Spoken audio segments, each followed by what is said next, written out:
to everybody. I'm going to open up in prayer. I need it right now. Abba, Father, in the name of Yeshua HaMashiach, we come before you and we just want to thank you for this gathering. And we just want to bless you and lift you up and exalt you for the great Elohim that you are, who strengthens your people in troubling times. Abba, right now in the flesh, I don't really much feel like giving this message. Quite frankly, I feel very emptied out, and I don't have anything really much in me. But Abba, I'm praying that where I'm weak, you can be strong. I'm praying, Abba, and I'm asking you by faith to step in where I'm weak and give me the words to articulate what I got to articulate, because I haven't prepared for this. I'm just going to speak from the heart, and I pray that your Ruach will inspire me to edify everybody in this room in their own unique circumstances, that they may find comfort and encouragement in how it can be applied in their lives. So in this moment, Abba, I'm going to commend this message over into your hands, and through your leading of your Spirit, that I may be able to speak and articulate in the way that you would want me to do it.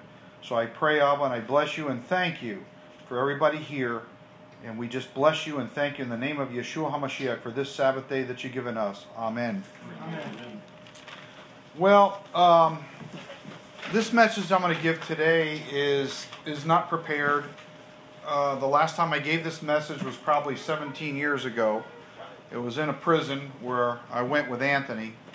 And lately he's been reminding me about this message that I gave back then. And I wasn't thinking about it. And yesterday we had a little bit of a discussion. And this week has been a very, very difficult week for me. Quite frankly, it's been a week where, if I could put it this way, it's sort of like you're in a coffin and you're being laid to rest. And it's like you could look up and you could see the men lowering the lid on it, and every nail that goes in gives less and less light until it's almost like the last couple of nails left, and it's like all hope is just gone. So if that resonates with you, then you'll understand where I'm coming from. This message that I gave back in the prison in the late 90s, I believe I titled it Preventing Your Faith from Becoming Shipwrecked. Preventing Your Faith from Becoming Shipwrecked. And this week, I really felt like, I don't want to say my faith was shipwrecked, but it was certainly being severely threatened by the circumstances that I've been having to deal with. And it's been very, very difficult. And so much so that I'm asking Yahweh to show me what is the nature of what I'm going through, what's going on, why is this happening to me. And, you know, last week I watched a movie, which I don't normally sit down and watch movies much, but it was a movie based on a true story from Australia, and I think it was called Abandoned, something like that. And it's this guy who made this tri-hull sailing vessel. It's probably about 35, 40 feet long ago, I guess, something like that.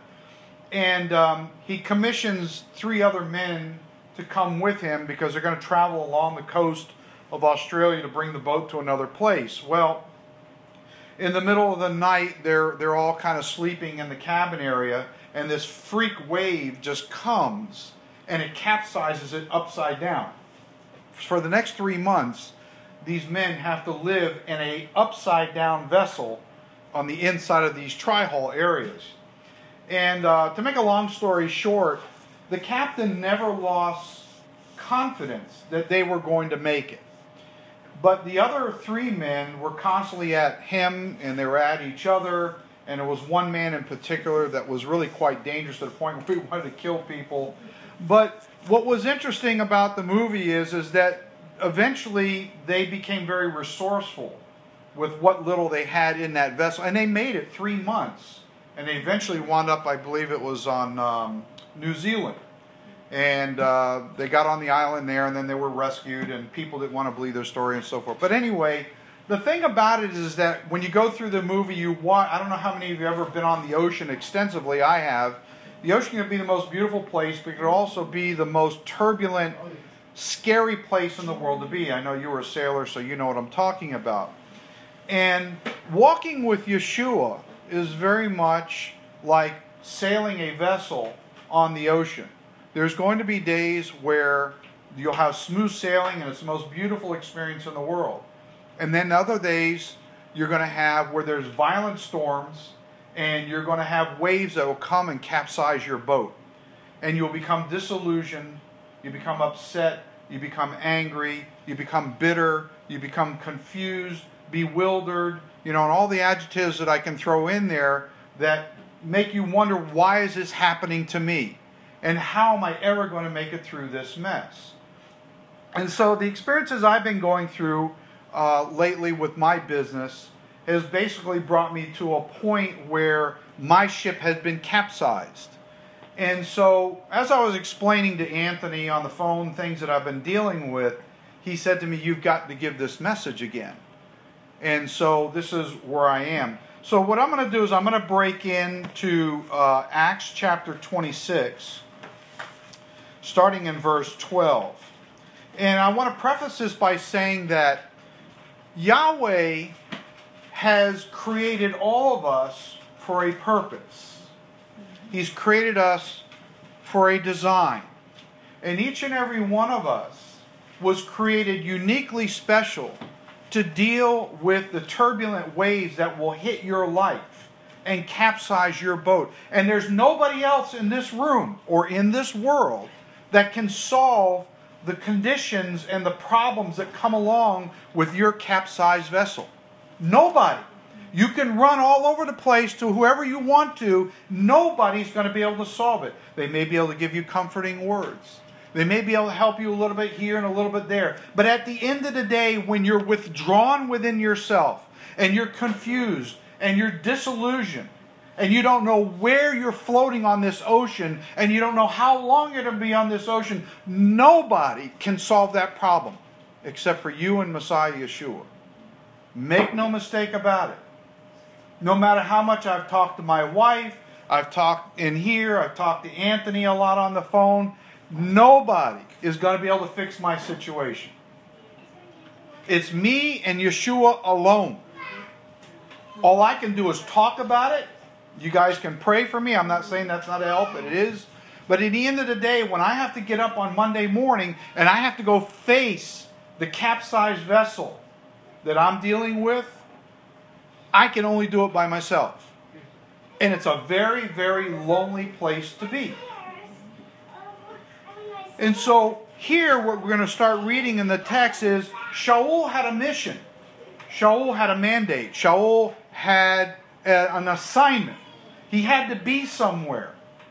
And it's funny because in this life, Yahweh will allow turbulent oceans to distract us, detour us, take us out of the way. But in the end, we've got to make it to where we've got to go.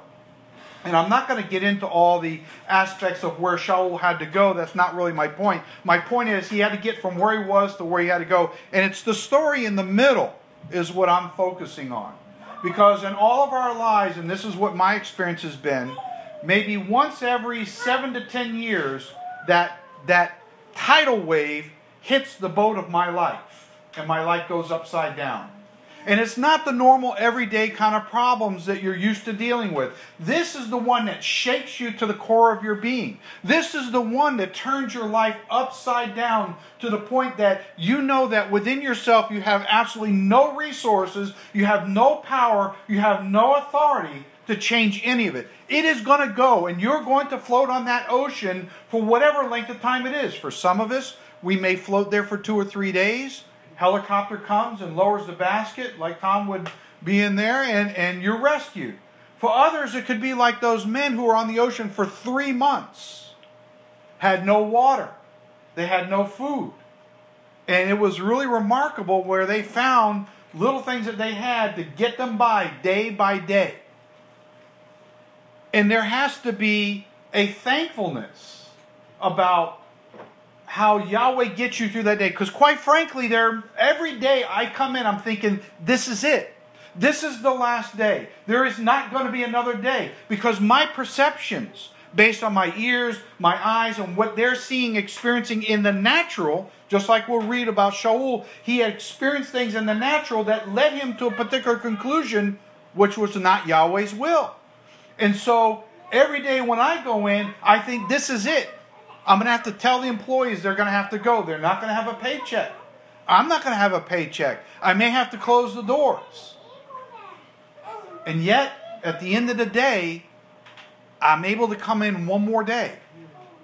And it's agonizing to go for months and months and months and months living like this day after day after day. But I have an assignment. I have an assignment. And Anthony told me, you got an assignment. You got a responsibility. You need to come in and you need to give this message. I say, Anthony, it ain't in me to give this message. I don't want to give this message. I know you don't. I've been there. I know what you're talking about. And because he's going through similar stuff too. And so we're able to bounce off each other. So my flesh is saying, you don't want to give this message. You don't have anything in you. You're emptied out. But I knew that what he was saying, Yahweh was speaking through him, that my only salvation with a capsized vessel is to come here today and give this message, and hopefully it gives hope to each and every one of you, and whatever it is you're facing, gives you a new way of seeing what you're dealing with and how to get through it day by day until the sun finally breaks open and the sky lights up. Because until then, it's dark skies, it's rainy, it's cold, and the ocean is turbulent, and your vessel is breaking up. And you don't see any sign of any kind of salvation in what you're going through. So let's go through these texts, and let's start reading. So we're going to break in chapter 26, verse 12, and it says, while thus occupied as I journeyed to Damascus with authority and commission from chief priest, at midday, he's telling the story here about his past. And then we'll move on from there. At midday, O king, along the road I saw a light from heaven, brighter than the sun, shining around me and those who journeyed with me. And when we all had fallen to the ground, I heard a voice speaking to me and saying in the Hebrew language, Shaul, Shaul, why are you persecuting me? It is hard for you to kick against the goads. So I said, who are you, master? And he said, I am Yeshua, whom you are persecuting. But arise and stand on your feet, for I have appeared to you for this purpose. You see, he was now going to have his destiny changed. Yahweh doesn't allow us to get on the boat of our vessel, of our life, to go out into the ocean on a voyage until you have been properly trained and groomed for that moment of departation from the dock. Even though you're out in this ocean and this wave knocks you over and turns you upside down and you got barely anything to live on, Yahweh didn't allow that happen until he knew that you were groomed and prepared for that moment. You see, because it goes back to what I was saying before. You have an assignment. You have a purpose. You have a mandate. And nobody can solve that except for you and Messiah alone. And so there's no way he's going to let you be in that predicament unless he knew that you were ready or just about ready, because this was going to endorse you. This experience, when you get through it, is going to endorse you to the next level. You see, everything in this life is just relative, isn't it? When you're a young boy or a girl, you get a dollar bill in your hand, you're all excited because that was a lot of money back then. Somebody puts a dollar bill in your hand today, doesn't mean anything, does it? If they put a $100 bill in your hand, that means something, right? But isn't it relative? Because when you were a child, the $1 felt just like $100 does today. So the same thing with the experiences on the ocean and these vessels that we're in. And as turbulent as all these experiences are relative. But what Yahweh is trying to do is he's trying to take us from faith to faith and from glory to glory. From one level to another level. And one level that you come to, it endorses you to come to the next level. And it's like I was saying with Anthony yesterday, I was saying, the weights that you lifted yesterday, if you're a weightlifter, and I used to do that when I was younger, for those of you who've done it, you'll know what I'm talking about.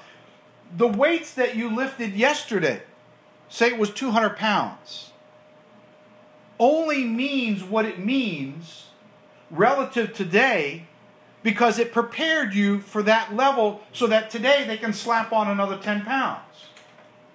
Now, if you're lifting those weights every day, and if you've lifted weights in the past, you'll know what I'm talking about. You go to the gym, you'll know what I'm talking about. if you skip 2 days, you can't come back on the third day and lift that 200 pounds. You have to drop it down to about 185.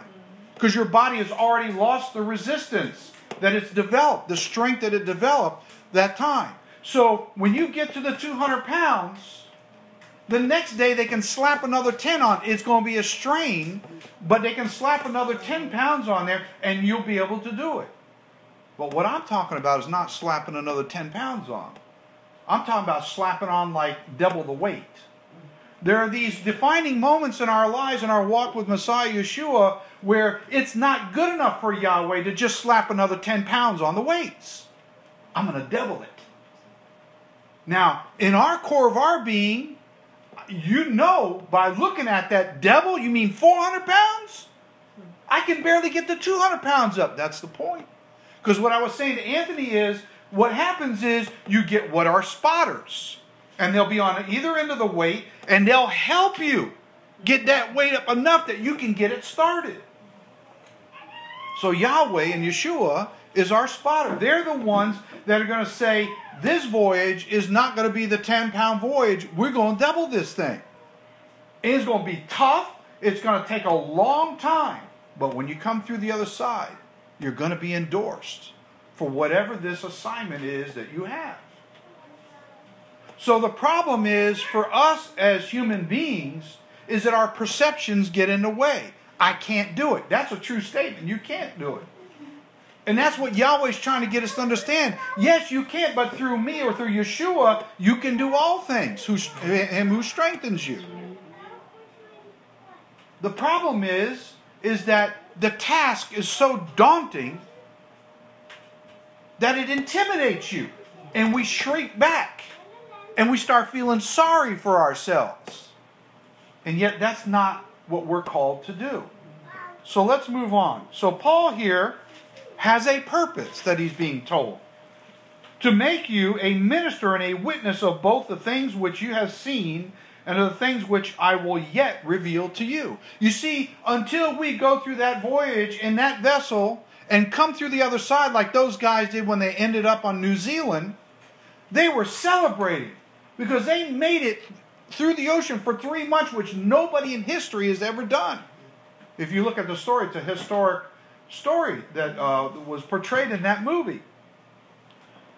And so when you get to this point, then he can reveal more stuff to you. But he's not going to reveal it now because you're not ready. I'm not ready. I don't know what's waiting for me. I really don't.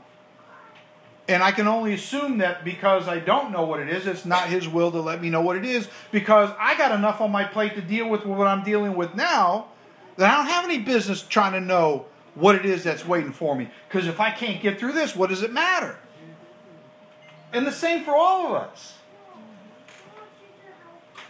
I will deliver you from the Jewish people as well as from the Gentiles to whom I now send you, to open their eyes and to turn them from darkness to light and from power of Satan to Yahweh, that they may receive forgiveness of sins and inheritance from those who are sanctified by faith in me. Therefore, King Agrippa, I was not disobedient to the heavenly vision, but declared first to those in Damascus and in Jerusalem and through all the regions of Judea, and then to the Gentiles, that they should repent, turn to Yahweh, and do works befitting of repentance. For these reasons the Jews seized me in the temple and tried to kill me. Therefore, having obtained help from Yahweh, to this day I stand witness both to small and great, saying no other things than those which the prophets Moses said would come. So, there's a man that's being threatened with death. How many of us are being threatened with death? I know Kamara's had a gun put in his face. I know Anthony lived a dangerous lifestyle. I've been threatened, but I've never had a gun in my face. But shot at. No. Yeah. So, here's a case where he's being threatened by death. How many of us have been in that kind of position, at least for the faith? None of us, I would say, at least not for the faith. Therefore, let's see, that the Messiah would suffer, that those would be first to rise from the dead and will proclaim light to the Jewish people and to the Gentiles. Verse 24. Now as he thus made his defense, Festus said with a loud voice, Paul, you're beside yourself. Much learning has driven you mad. But he said, I am not mad, most noble Festus, but speak the words of truth and reason. For the king, before whom I speak freely, knows these things, for I am convinced that none of these things escapes his attention, since this thing was done not in a corner. King Agrippa, do you believe the prophets? I know that you believe. Then Agrippa said to Shaul, you almost persuade me to become a believer. And Shaul said, I would that Yahweh, not only you, but all those who hear me today, might become both almost altogether as I am, except for these chains. So here's a man that's in constraint. He's in chains. He's a prisoner. And yet he's still trying to do the work of Yahweh. And what Anthony was telling me was, John, I know what you're going through. And there's a time for what you kind of got to go through. But you can't take yourself out of the picture because you're going through this. And here's an example. Shaul's in chains, and yet he's still witnessing, he's still doing the work of Yahweh. He's not allowing his boat that's been capsized and to impair him from doing what he's got to do. Sure, maybe he's constrained to a certain level, but he's standing in front of a leader of a community, and he's doing the work. So then it goes on to say, when he said these things, the king stood up, as well as the governor and Bernice, and those who sat with them. And when they had gone aside, they talked among themselves, saying, this man has done nothing worthy of death or change. Then Agrippa said to Festus, this man might have been set free if he had not appealed to Caesar. So let's start in chapter 27. And when it was decided that we should sail to Italy, they delivered Paul and some of the other prisoners, so he's still a prisoner, okay, named Julius, a centurion of the Augustan Regiment. So entered a ship of the Adriatic. We put to sea, meaning to sail along the coast of Asia. Aristarchus and Macedonian of the Thessalonica was with us. The next day we landed at Sidon, and Julius treated Shaul kindly and gave him liberty to go to his friends to receive care. And we had put to sea from there. We sailed under the shelter of Cyprus because the winds were contrary. In other words, they were blowing in the opposite direction where they needed to go. And when he had sailed over the sea which is off of Cilicia and Pamphylia, we came to Myra, a city of Lycia. There the centurion found an Alexandrian ship sailing to Italy. He put us on board. So they're really skipping from one port to another. They're being shuffled all over the place. Again, he had a purpose. He had a design. He had a mandate. He had a reason where he had to get from one place to another. Even though he's in chains, they're still delivering him ultimately to where he's going to have to go. That is not going to be deterred. And when he had sailed slowly many days and arrived with difficulty off Cnidus, the wind did not permitting us to proceed, we sailed under shelter of Crete off Salmone. Passing it with difficulty, we came to a place, fair havens, near the city of Lycia. Now, when much time had been spent, and sailing was now dangerous because the fast was already over, Paul advised them, saying, man, now this could have been the Day of Atonement. And one of the clues is that when we get a little further in the text, you start to see the nature of the kind of weather they're dealing with. It certainly wasn't in the summer. So this could have been in the fall after the Day of Atonement, or in the winter time. So let's move on. And Paul advised them, saying, men, now listen to this, because this goes to what I was saying earlier about our perceptions about things, what we see in the natural. Men, I perceive this voyage will end with disaster and much loss, not only of the cargo and ship, but also of our lives. But that was not true. He didn't know it yet, but this was his natural perception. This was not Yahweh speaking through him. Okay? I don't believe so, because the end result turned out to be the exact opposite. But let's move on. And this is my point here. What I've been going through every day tells me with my eyes, this is the end. This is the end. It's going to be destroyed. There won't be anything left. I don't know what I'm going to do. I'm not going to have any resources to do anything. And all these other poor people that work for me, they're going to be out of work. So in the natural, things look like they're a certain way, but each day, Yahweh brings another day with all the hardships. You're still capsized in the ocean. You still don't have water and provisions enough to get through the day, but just enough is provided to get you through. So perceptions in your circumstances can be a very dangerous thing, because the natural body, the natural mind, wants to dictate to us the exact opposite of what your mandate is, what your assignment is. And your assignment is to deal constructively, proactively with your capsized vessel that day. Don't worry about tomorrow. You got to deal with it today, because if you don't make it through today, you ain't going to see it tomorrow. And the thing about this movie was that captain was optimistic every single day. No matter how bad it was, and that one guy wanted to kill him.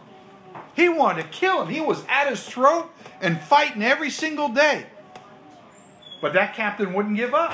He said, we're going to make it. We're going to make it. And we have to have that kind of optimism no matter how bad our boat looks. And we're going to see what's going to happen to these guys as we go on.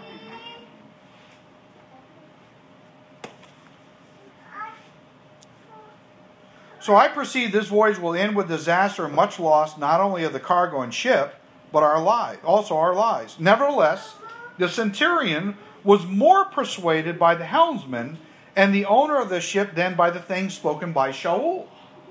So Shaul was not being listened to.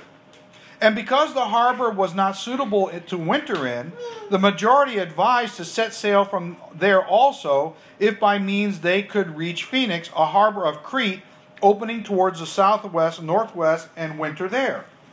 So here we go. This was winter. we got our answer. So it may have very well been a clue that this was the Day of Atonement, okay, which could have been, maybe October. In general, it's usually in October. So let's move on. When the south wind blew softly, supposing that they had obtained their purpose, putting out to sea, they sailed close by Crete. Now this is how life can be. For me, there are days where it seems like the winds have slowed down. The turbulent storm has abated and the winds have slowed down. And I've got a couple days where things are going really good and it looks like it's going to turn around. But just like in this story, this is not how it goes. And it's a false sense of security. And so the devil will play with us. And he'll make us to think that everything is starting to turn around, it's really good, and it's really not. But through all of this perception, Yahweh is still in control. He's the one that decided the length of this capsized boat in this ocean. Because He's the one that designed this event before the foundation of the world. Before He decided you in the womb, He already created this event. Because again, this is your assignment. It's not anybody else's assignment. In whatever you're going through in your life, it is not anybody else's assignment. It's your assignment. And it's up to us to embrace the hardship and the difficulty that we're going through, and to not allow these negative things that happen in the flesh to affect the spirit. And I'll get to that part at the end. So let's move on. But not long after, here we go, not long after, a tempestuous headwind arose called a Euroclydon. That's a northeaster. And those are very violent. So when the ship was caught and could not head into the wind, we let her drive. In other words, it went on its own. There ain't no way you're going to control it. And running under the shelter of an island called Claudia, we secured the skiff with difficulty. When we had taken it on board, they used cables to undergird the ship, and fearing lest they should run aground on the Syrtis Sands, they struck sail and so were driven. So they knew that this kind of an ocean they were dealing with was going to bust apart the hull of that ship. And what they did is they put ropes all around this thing and tied it all up to hold all those timbers together to keep the wind from pounding on, the waves pounding on it, and busting the seams open, and they capsize and sink in the middle of the ocean. And because we were exceedingly tempest-tossed, the next day they lightened the ship. Now, as we're going through life and we're fighting these situations that we're going through in our life, sometimes you have to stop and take stock of what is weighing you down. You see, these things in the hull of the ship, they was not uncommon to have ballast. And they're basically big stones. And sometimes those stones, if they sink the ship down a little too low on the waterline and you got big waves coming over, they're going to fill up the hull of the ship and you're going to sink. So you've got to start throwing stuff out. And so sometimes we need to sit down in the midst of the turbulence that we're going through, and we need to really sit and take stock of what's going on and say, I don't need this, and I don't need that, and I don't need this over here, and I don't need, because all those things are just weighing me down, and they're adding to my burden, and they're not helping me to get through this time. So you need to discard it. And I started looking at things, and I need to get rid of this, I need to get rid of that, because I don't have the time and the luxury to sit there and entertain that stuff as well as this. So much so that I've had to discard certain people out of my life who are doing nothing but acting like ballast, heavy stones in my ship, and they're bringing my ship down. And you may have people in your life who are not there helping you, but they're actually destroying you. And you may have to discard them. Because they can make or break whether your ship makes it to the shoreline or not. It's not about hating them or disliking them. They're not useful. And they could tip you over the edge in the flesh where you lose your assignment. And that's a dangerous game to play. So we all need to be careful and really consider these things. The problem is when you're in the midst of a tempestuous storm like this, you're being bombarded so much by the elements and the things that are going on in your life that sometimes you don't know how to even, you don't have the willpower to sit down and say, I'm going to ignore all that and I'm going to really be thinking critically about what I'm going through and what I rationally need to do. And I need to pray to Yahweh for that direction, because you're being bombarded so much with all this calamity that you can't even stop to do this kind of stuff. So you become a victim of the winds that are blowing you off course. And they're taking you places that you can't even steer the rudder of your ship because it's blowing you all over the place. It's too strong. And I find many days I sit there and I pray, I can't even pray effectively. I'm being bombarded by so many different things that I have to deal with. I can't ignore them. But at the same time, if they're crowding your life so much that you can't even think rationally about what you got to do and pray to Yahweh, that's a dangerous place to be. This is the moment where you have to stop and say, to hell with all this excess stuff. Let it be what it's going to be. I'm going to catch hell from this. I'm going to catch hell from that. But is it not worse to catch hell from Yahweh because you're allowing that wind to blow you all over the place and you're disillusioned? You don't know where you're going. Remember, this is a storm where the skies, I don't think we got to this, the skies are so dark at night you can't see the celestial bodies. You don't know where you are. We're going to read this. Let's go on. Let's go on. On the third day, we threw the ship's tackle overboard with our own hands. So as I was saying, when a storm comes, sometimes there are things in your life that are not necessary. They're not relevant to you.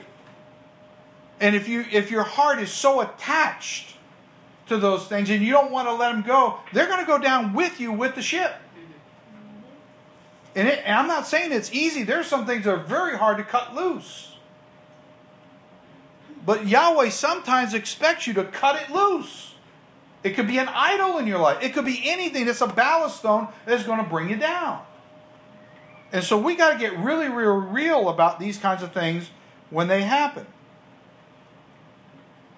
So let's go to verse 20. Now when neither the sun nor the stars appeared, here we go, for many days, and no small tempest beat on us, all hope that we would be saved was finally given up.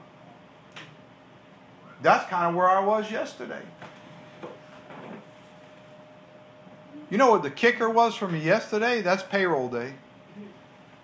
And without fail, every Wednesday evening, I go on the computer and I wire the money I collect from customers from PayPal to my local bank account, because it takes 2 days to get there, so that I can write the payroll checks. Week after week after week, when I just think there's going to be some extra money that I can put into the savings, I'm down within $100 left in the bank. You know what the kicker was yesterday? The money didn't show up. I had $195 in the account. What am I going to tell the employees? I can't make them a paycheck? They worked all week long. So adding insult to injury, this is what happens. You know? You're thinking, I got enough money coming through that I'm going to make it through today. This is the weekend. Maybe other people pay through the weekend. On Monday when I come in, I'll recheck again. And next week is a new week. Nah, didn't happen.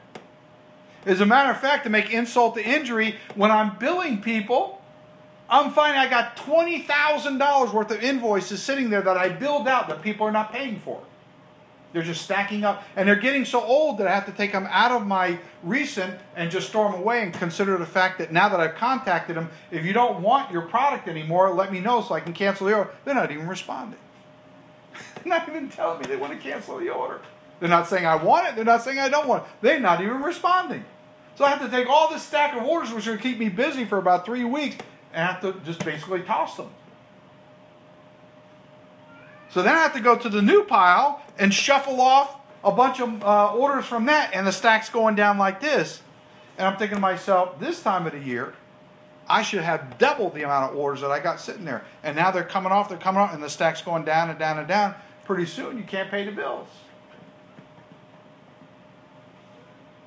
So yesterday was a very low day until Brother Hill called me. So you got to give the message. Your way out is you're going to have to give the message. You can't sit on the sideline. You got to give the message. So let's move on. So the point here is that the skies got so bad in verse 19 and 20. It got so dark, the winds got so bad that they couldn't even see the light of deliverance. But deliverance was waiting. They just couldn't see it. I know in my heart of hearts, deliverance is waiting. I don't know if it's another year from now, 5 years. I don't know how long my boat's going to be capsized.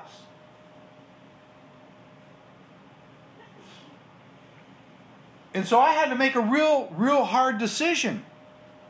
Do I jump overboard and say, to hell with this, I'm done? Or do I stay in the boat and continue to take the pounding? Because every day is agony, is complete agony to the flesh and to the mind.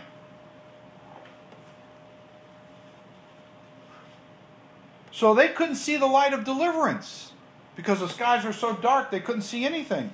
So let's move on to verse 21. But after long abstinence from food, then Paul stood in the midst of them and said, Men, you should have listened to me and not have sailed from Crete and incurred this disaster and loss. And now I urge you to take heart, for there'll be no loss. And now his focus has changed. Now he's got a revelation. He didn't have a revelation before. He was just looking at it from the natural. And it didn't look good. And it isn't any wonder that Yahweh didn't allow the captain of the vessel to listen to what Paul was saying.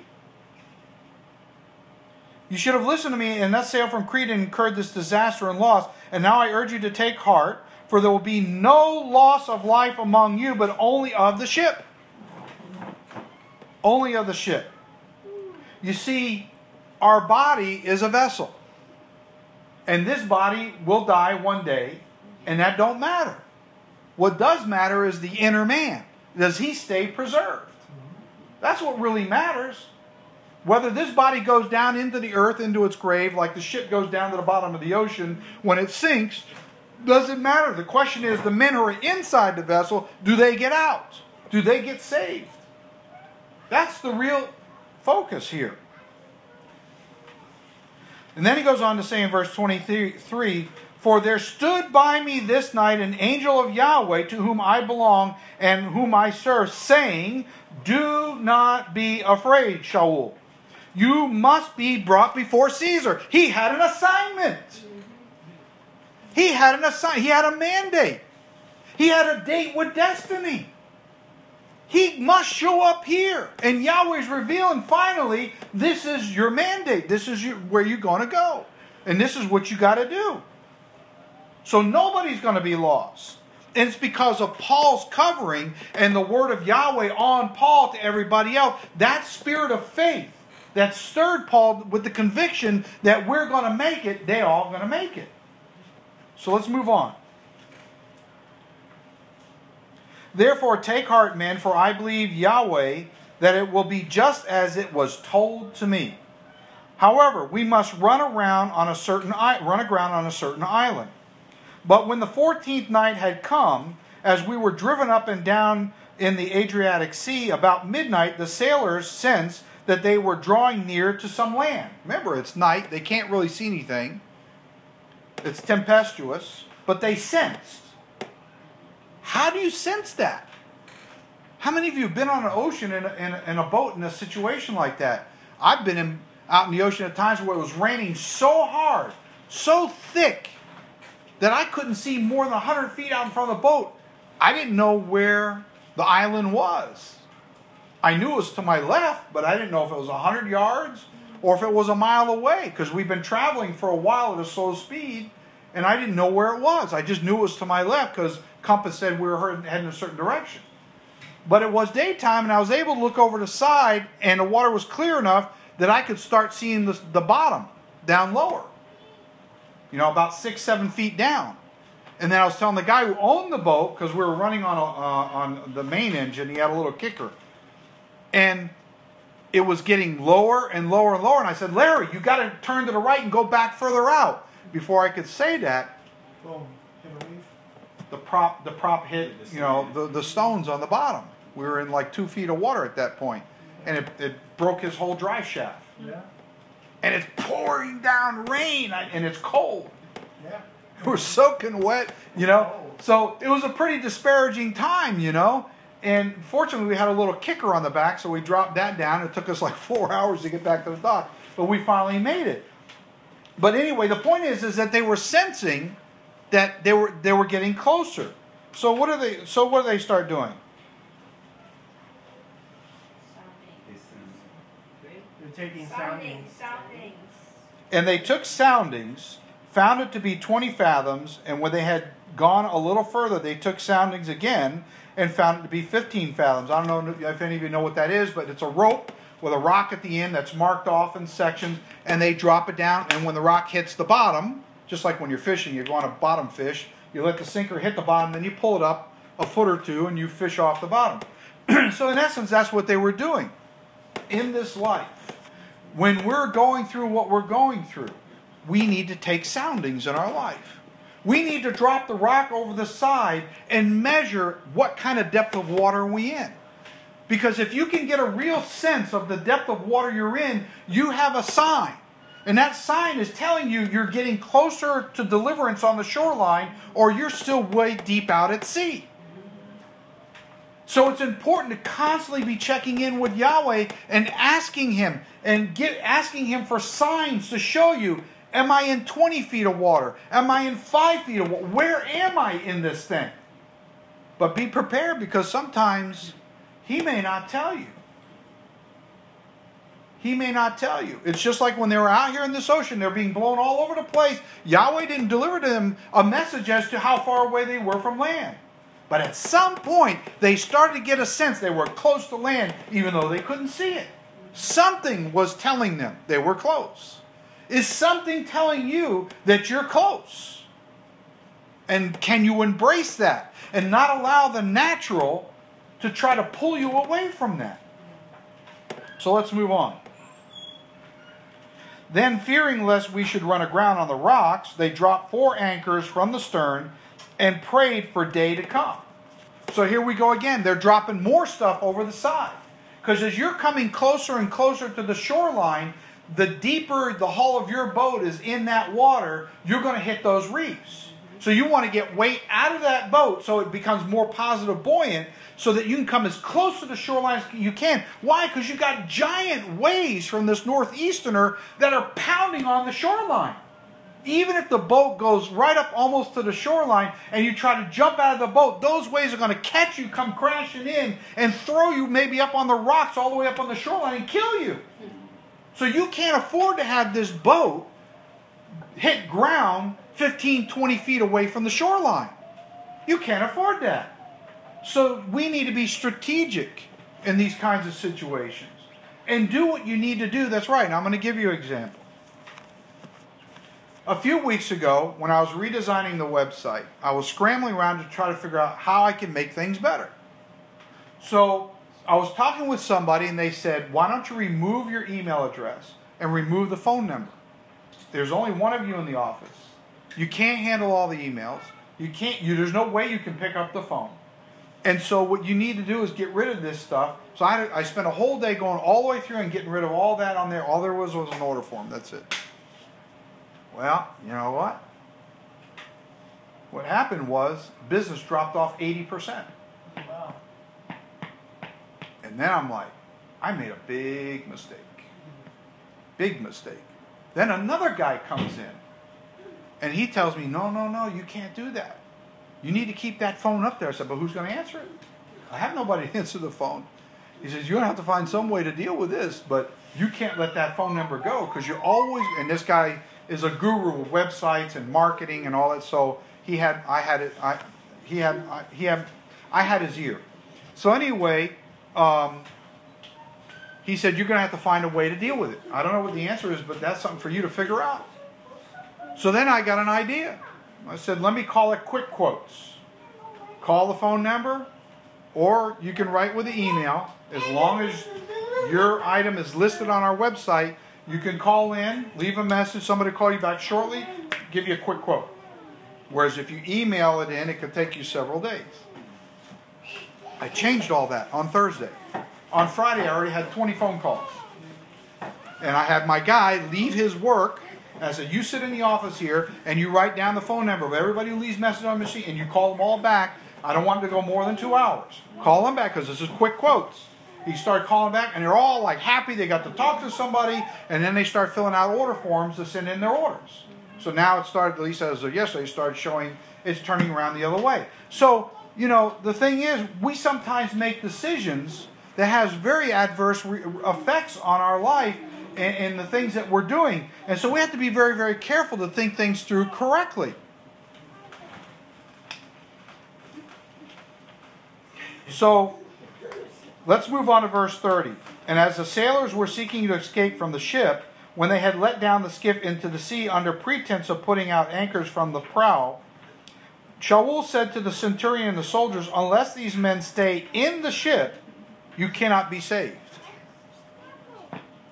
You cannot be saved.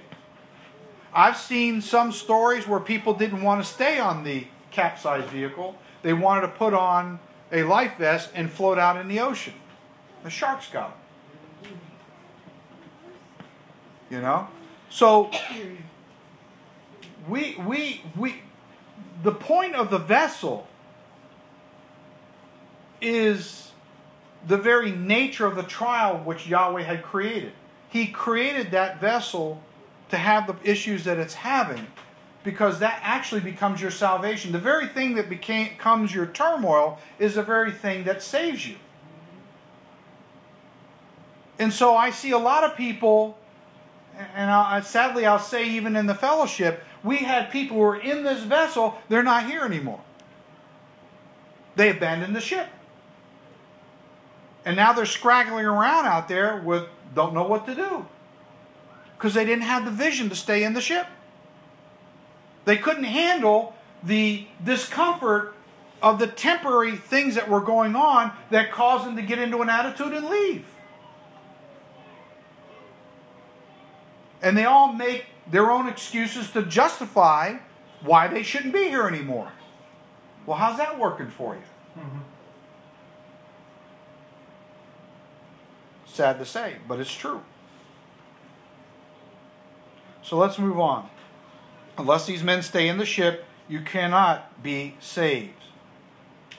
So the thing is that sometimes we seek to escape our problems, but our salvation is staying in the boat. It's not about abandoning the boat. You can't abandon the boat. Yahweh designed from the foundation of the world that boat must crash right up on that particular shoreline. And He designed it that everybody who's in that boat would get saved on Paul's authority, which was delegated to him by Yahweh. So let's move on. Then the soldiers cut away the ropes of the skiff and let it fall off. Sometimes what we need to do is we need to cut away our own personal ideas that are contrary to Yahweh's will in this kind of a storm that's hit our lives. And I had my own ideas about removing phone numbers from the website. It was disastrous. It seemed like a good experiment, but it turned out to be very bad. And I paid a price for it, and I put everybody else in jeopardy because of that. Fortunately, it didn't go very long, maybe about 10 days before I started to figure out what was going on, but that's not even the point. The point is, it was my idea. It was not an idea from Yahweh. As a matter of fact, I forgot to tell you, on Wednesday night, Yahweh woke me up at 2 o'clock in the morning, and He showed me a vision. It was more like a picture. And He showed me the phone number or the email that I had removed it, and He said, put it back. And that's what compelled me to come in on Thursday, spend all day long, not even doing any work. I had to go through all these pages and fix all those things and create the links and all that stuff. And then Friday I began to see the fruit of it. Is that the end of the story? No, I don't think so. I think there's a lot more that I'm going to have to deal with. But that's one element that I had to deal with, which was very crucial. But the point is, we have ideas sometimes. I think I'll handle it like this. I think I'll do it this way or I'll do it that way. And it's a disaster. It's a disaster. And so our own personal ideas can get in the way and cause us trouble. Verse 33, and as day was about to dawn, Shaul implored them all to take food, saying, today is the 14th day, you have waited and continued without food and eaten nothing. Therefore I urge you to take nourishment. For this is your survival, since not a hair will fall from the head of any of you. So he's reassuring them. There was no reassurance the whole trip, this 14 days. It's only on the last days, when it was beginning to come to the end of this voyage, that they got their reassurance. My point is, I've been going through this for quite a number of months, and I've had no reassurance. But I just stay in the vessel and go day by day. It's hell. It is hell. I can't even begin to illustrate to you guys what I'm going through. I can't. And neither can you to me about what you're going through. I'm not saying that what I'm going through is any better or less than anybody else. I'm just saying it's hard. This is one of the hardest things I've been through since 9/11. Because it involves far more than money. It involves far more than a business. It involves far more than employees. It involves people in my family. It involves other people that were amongst us, and they're gone. One of which, we were supposed to have a meeting last week to try to solve problems, and they bailed out. Because they found that something else was more important than being accountable to their brothers. So be it. It tells me where your priorities are, or not. Let's move on. And when he had said these things, he took bread and gave thanks to Yahweh in the presence of them all, and when they had broken it and began to eat. Then they were all encouraged and also took food for themselves, and in all we were there 260 persons on the ship. So when they had eaten enough, they lightened the ship and threw out the wheat into the sea. Here we go again. We're getting closer and closer to the shore because we're dropping the stone down to the bottom and taking these fathom readings, and we're getting closer and closer. We need to get more stuff out of here. We got to make it to the shoreline. You have to make it to the shoreline. Your feet need to be on stable ground. That's your goal. That's your mandate. That's your assignment, is to get to that point. Because you'll never get to the next assignment after that until you finish that one. There's no end to the assignments. It's just that one endorses you to the next. It's all relative, isn't it? So, verse 39. Now when it was day, they did not recognize the land, but they observed a bay with a beach unto which the plan to run the ship, if possible. And they let go the anchors and left them in the sea, meanwhile losing the rudder ropes. And they hoisted the mainsail to the wind and made for shore. Here we go, boys. Let's go. It's all or nothing. We're going for it. We're going to crash one way or the other, but let's get up onto that shoreline so we can all get on that beach. Let's go for it. And when you see that finish line, you got to embrace that thing and you got to get excited because Yahweh is now giving you a word. This particular assignment is about to come to a close. And you're about to have your victory. And you're about to have your breakthrough. And those chains that held you in the past are now about to be broken. There'll be a new set of chains once you hit that shoreline, and there'll be a new assignment. But let's get to this one first, shall we? And they let go. Okay, verse 41. But striking a place where the two seas meet, they ran the ship aground, and the prow struck fast and remained immovable. But the stern was being broken up by the violence of the waves. Doesn't that kind of remind you of Israel a little bit? When Israel's on the Wadi Nuweiba beach, and the Egyptians were there and being held back by the pillar of fire and the pillar of smoke. And then the sea opens up and Israel gets through the Red Sea. And then Pharaoh and his army start to come through there and they're chasing after the backside of you. But then what happens?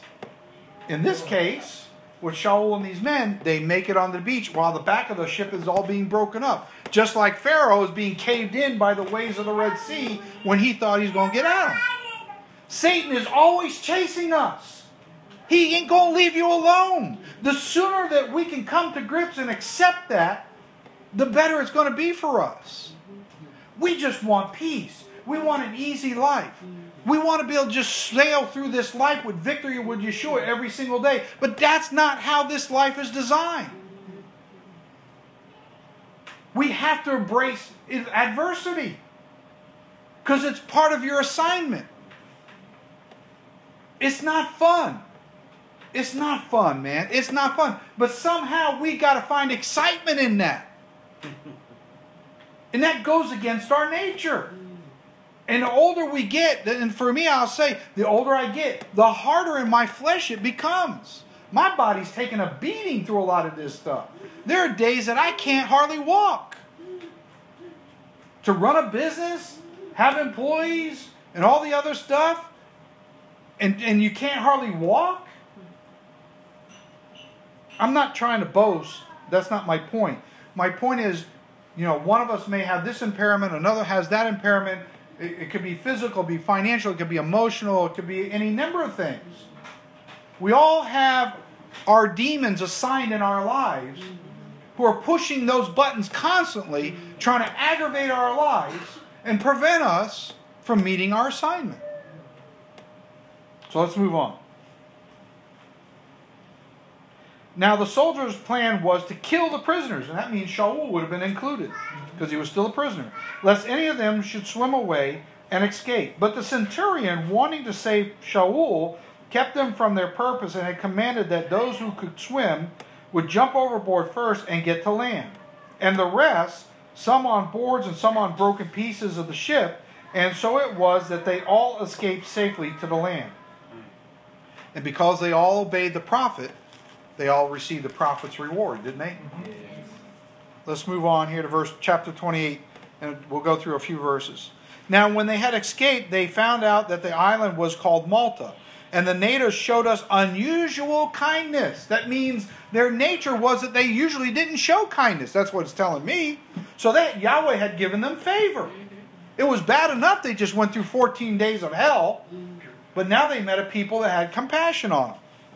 For they kindled a fire and made us all welcome because of the rain that was falling and because of the cold. Here we go. This is wintertime. But when Shaul had gathered a bundle of sticks and laid them on the fire, a viper came out because of the heat and fastened onto his hand. Isn't this like Hasatan? You go through hell. You break through the other side of darkness into the side of light. You get your victory. You're celebrating. And the devil ain't happy.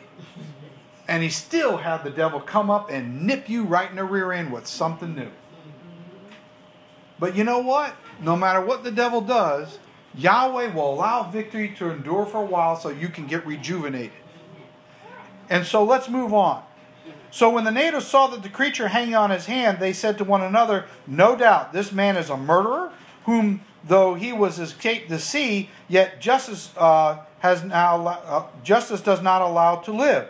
But he shook off the creature into the fire and suffered no harm." However, they were expecting that he would swell up and suddenly fall down dead. But after they looked for a long while and saw no harm come to him, they changed their minds and they said he was an Elohim. And so at the end of the day, your victory holds. It is not shaken. It is not shaken. And your victory is witnessed by other people who are the doubters. Brothers and sisters, we have an awesome responsibility. It's a daunting task. And that is, people are watching us. You don't know they're watching you, but they're taking notes. And they're watching. And what scared me the other day when I was praying to Yahweh is because I felt like walking away from this thing. Because the despair was so bad. I thought to myself, the consequences of walking away are going to be far worse than if I stay in this ship and keep staying on this tempestuous storm that I'm on this ocean. And as when Brother Hill said, you need to give this message. This is your way out. This is what you got to do. Like Shaul, you can't take yourself out of the game just because you're having some bad days. But it's not easy when you're going through all this stuff and you don't feel the inspiration. And I opened up saying I didn't feel the inspiration. Intellectually, I knew what he was saying and I knew he was right. And there was a part of me that says, I really don't care. The natural part of me says, I don't care. Because I don't feel inspiration. I really don't. But I knew it was right. See, your mind, your fleshly mind is going to tell you one thing, but the spirit man's got to say, but it's right. It's tight, but it's right. So do you go with what pleases your flesh, or do you do what's right? You got to do what's right. With that, I want to go to the closing on this, which then comes down to, when you're in this kind of a mess, how do you motivate yourself to do what you got to do to get yourself through it? And so this is something I had created a couple of years ago, I guess it was. And we're just going to go through it real briefly and we're going to end. And this is an intellectual way of looking at this. And some of you may have other ways that you do it for yourself. But I thought it would be interesting to go through this from an intellectual kind of perspective. How to successfully stir the gift inside of you.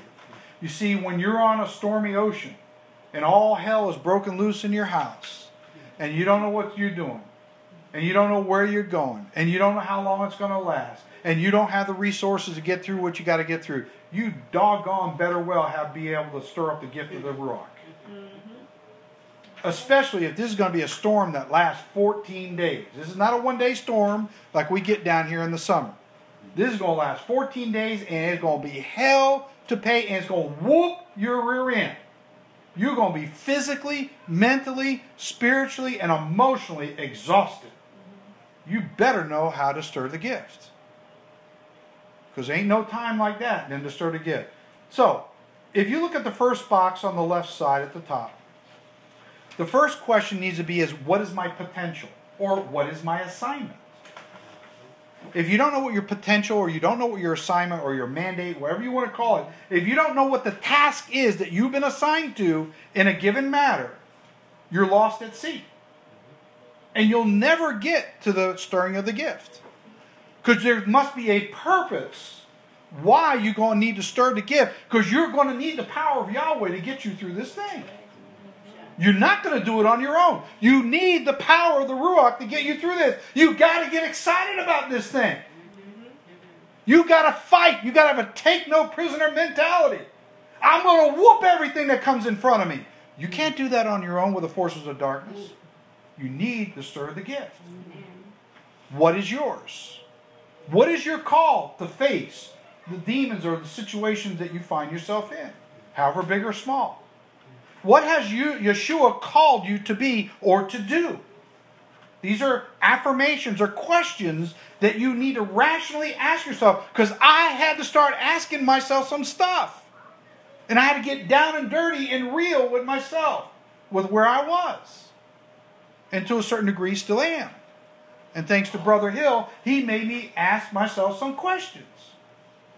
So in Ephesians 3:20 we read, "Now to him who is able to do exceedingly abundantly above all that we ask or think, according to the power that works in us."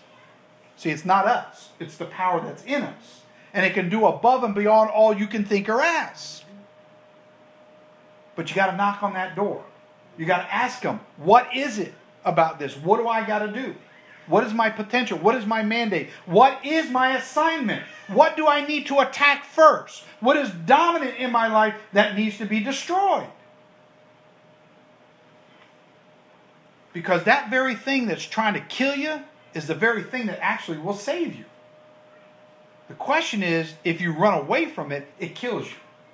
If you run at it, it saves you. It's the resistance of those weights on the barbell that causes your muscles to get stronger and prepares you for the next day where they can slap on another couple 100 pounds. And then you're invincible. So, if you do that first step, if you go to the right with the arrow, it should lead you to the next logical step, which is action. This is, you got to do something. Faith without works is dead. That's what Shaul says. So you can come to an understanding of what your mandate or your assignment is, but you could choose, I'm not going to do anything about it. I'm not going to take action. I'm going to just sit here and I'm going to wait for an answer. You might be waiting a long time. So the action is, what action has Yeshua instructed you to take based on the potential in the first box of what he told you? You got to get that clear in your mind. What is your assignment? What is he holding you responsible for doing? What he's revealed to you. In 1 Corinthians chapter 2, verse 10, "But Yahweh has revealed them to us through his Spirit, for the Spirit searches all things, yes, the deep things of Yahweh." See, this thing you're going through is deep. It ain't an understanding you can conjure up on your own. You got to go to Yahweh by faith, believing in this action that you're taking. I want to know. I demand that I know what is going on here. I need to know. I can deal with the adversity, but it's a lot better if I can understand. Didn't Shaul say, it's better to have a few words of understanding in a natural language than 1,000 words in a tongue? Mm-hmm. Didn't he also say that we're to pray with understanding? So this second part reinforces the first part. It's like building blocks. It's a process. So let's move down to the third box.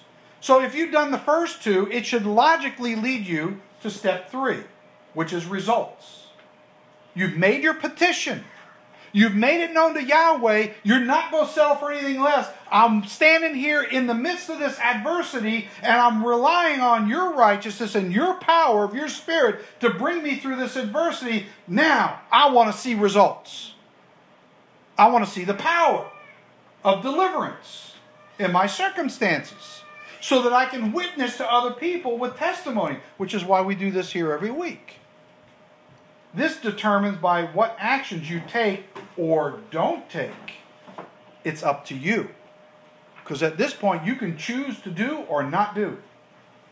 You must have good works. So in Acts chapter 14, verse 3, "Therefore they stayed there a long time, speaking boldly in the Master, who was bearing witness to the word and of his grace, granting signs and wonders to be done by their hands." It's at this moment you start to see the signs, wonders, and miracles, which are the confirmation of the gospel, and the gospel is the good news.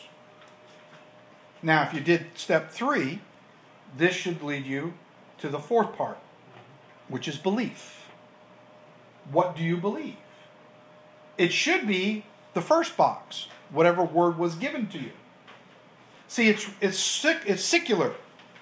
It goes around. One supports the other. Belief is reinforced based on your results, good or bad. Your belief is a reflection of your fulfillment or unfulfilled potential, which is step one. If you never got a word from Yahweh, you will not be able to go through these other 3 steps. So, step 4 is a reflection of what takes you back to the beginning. So, action, you get out of this spiritual life whatever you require of it. So, if you're going to sit there and say, you know what? Que sera, sera. I'm going to let it be what it's going to be. I'm not going to do anything about it. It's uncomfortable, but it's enough that I can handle the discomfort every day. I'm not going to challenge it. Okay? So you get out of the spiritual life whatever you require of it. So if you don't require a demanding reaction to the opposition in your life to destroy that stronghold in your life, it will stay there until you die. Yahweh ain't going to move it. 80% of your success in anything is determined by your mindset, and 20% is simply the execution of it. If you can't get your natural mind to agree with the inner man that's been spoken to by the Ruach, I need to do this. That's 80% of your fight, is overcoming the natural man who's saying, oh no, don't put me there. That's too uncomfortable. I don't want to deal with that. When you hear that inside you, that's the natural man. That's the dead man raising up out of the ground, telling the spiritual man, you get in line with me. I ain't going to follow you down that road. I'd rather just deal with the discomfort where it is. Because when you start taking me into war when Yahweh's with you, that's going to kill my flesh. That's the whole point. Is to kill the flesh. Our follow-through is directly tied to our emotional intensity. If you're not convicted and you don't believe it, emotionally, if your emotions aren't attached to the belief, there will be no action. Because you can believe something, but there's no emotional conviction or attachment to it, you're not going to motivate to do anything. It ain't going to happen. You have to have a vision that is compelling enough to pull you in that direction, not push you. In other words, it's intrinsic. It's a motivation that's proactive, that you want to chase after this thing that's holding your life down, and you want to defeat it with Yahweh's help instead of being a victim of it. That's the difference. I'm being pulled along. You don't want to be pulled along. I mean, you don't want to be pushed to deal with it. You want to deal with it because you're inspired to deal with it. And you want to go after it and you want to defeat it. So, I just wanted to bring this because it's okay to talk a message, but if we don't really understand the dynamics of how stirring the gift of the Spirit works, we're never going to last on that ship out on the ocean. We're never going to last. We're going to die at sea. So this is a way, an exercise in the way of thinking to see how this actually works and what you got to do. And so I got to a point where I basically said, enough is enough. I'm tired of being a victim of this thing. There's got to be a better way to do this, and I can't bow out. So I came here today to give this message, even though I really didn't want to. But I hope that there was something in this that made you think maybe a little bit, and see your situation a little bit different than maybe the way you've seen it before, and maybe it enthusiastically helps you to want to go back out there tomorrow when the Sabbath is over and confront this damn thing in your life. Let's get this behind me because there's another one waiting, and there's another one after that, and another one after that, and I want to get through this thing. Because quite frankly, this world is coming apart at the seams, and if we can't deal with some of the petty stuff we're dealing with now, like I'm seeing a lot of people, we ain't going to make it. We ain't going to make it. Yahweh's going to have to wipe this generation out, and He's going to have to call a younger crowd, just like He did with Israel in the wilderness. I've come too far to find myself in that kind of a boat. I put too much time in. And this is not the time to get weak. This is not the time to compromise. This is the time to say, maybe the older ones in Israel in the wilderness were bucking and fighting and were stiff-necked, but I'm not going down that road. I'm going to use the power of Yahweh's Ruach to strengthen me and help me to get through this and realize it's not my righteousness, but it's the righteousness of Yeshua HaMashiach, who is going to bring me through this whole trial. Amen? Amen. So let's close in prayer. Abba, Father, I just want to bless you and thank you for this fellowship, Abba, because this fellowship has been a kind of vessel on a very rough ocean that we're able to tap off of one another as you work through us, Abba. Because one day one person's strong and another one's weak. And so we come to each other's aid by your power, by your influence, and by your inspiration. And so, Abba, I just pray that you will anoint each and every one of us to go back now and retake stock of our lives, Abba, and systematically start going after, in faith, those things in our life that's holding us down, that's choking the life out of us, Abba, that's making us feel depressed and despaired. But you have given us a spirit of power, love, and a sound mind. Not that other mind, Abba. That is not your mind. And if we're in that place, we're in the wrong place, Abba. And I'm just praying that you empower each and every one of us to come up to this higher level and meet this assignment that we have, and defeat it and be prepared for the next one that's coming up behind it. So in the name of Yeshua, we just want to bless you for this Sabbath day and all the provisions that you've given us in this life to meet these demands in our life. In Yeshua's mighty name and to your glory. Amen. Amen.